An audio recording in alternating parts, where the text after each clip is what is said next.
"Ask Gertie. She'll explain it all to you," he said hastily as he jumped up from a narrow pink chair and fled the sunny room given over to his children, shamelessly ignoring the cries of "Papa! You said you'd tell me!" "You haven't seen me," Harry said, as he raced through a small windowless room that served as an antechamber to his estate office. "You haven't seen me, you don't know where I am. In fact, you might just decry knowledge of me altogether. It's safer that way. Throw the bolt on the door, would you, Temple? And perhaps you should put a chair in front of it.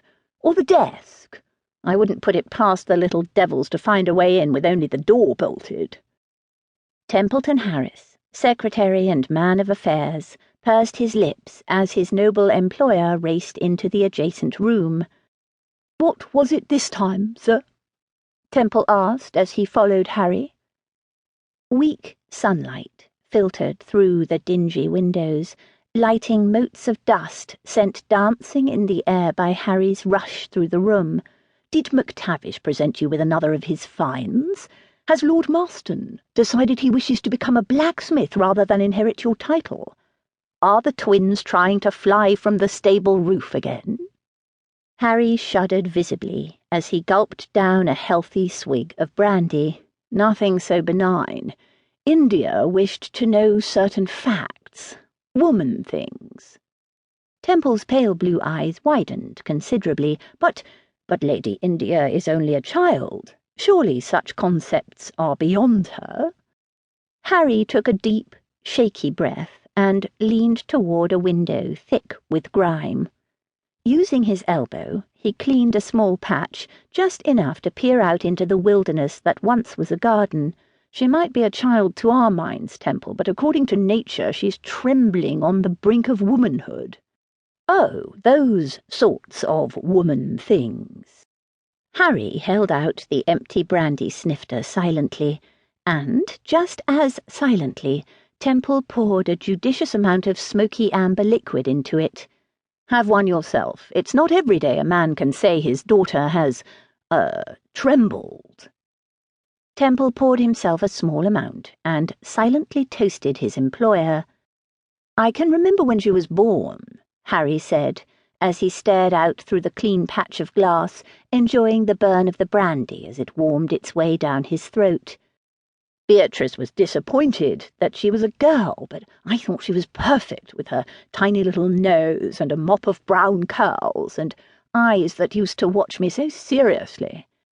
It was like she was an angel sent down to grace our lives, a ray of light, a beam of sunshine, a joy to behold." He took another deep breath as 3 quicksilver shadows flickered across the dirty window, the high, carefree laughter of children up to some devilment trailing after them. Harry flung himself backward against the wall, clutching his glass with fingers gone white with strain. "And then she grew up and had her woman's time and demanded that I explain everything to her. What's next, Temple, I ask you? What's next?" Temple set his glass down in the same spot it had previously occupied and wiped his fingers on his handkerchief, trying not to grimace at the dust and decay rampant in the room. It disturbed his tidy nature immensely to know that the room had not seen a maid's hand since they had arrived some 3 weeks before. "I assume, my lord, that as Lady Anne is now 8 years old, in some 5 years' time she will be demanding the very same information. Would you not allow a maid to just clean around your books? I can promise you that none of your important papers or items will be touched during the cleaning process. Indeed, I would be happy to tend to the cleaning myself if you would just give me leave." Harry, caught up in the hellish thought of having to repeat with his youngest daughter the scene he'd just barely escaped, shook his head. "No, this is my room, the one room in the whole house that is my sanctuary. No one but you is permitted in it, not the children, not the maids, no one.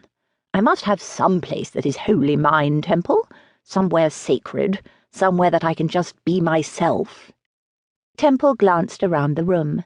He knew the contents well enough. He'd had to carry in the boxes of Harry's books, his estate papers, the small bureau of curios, the horribly muddied watercolours that graced the walls.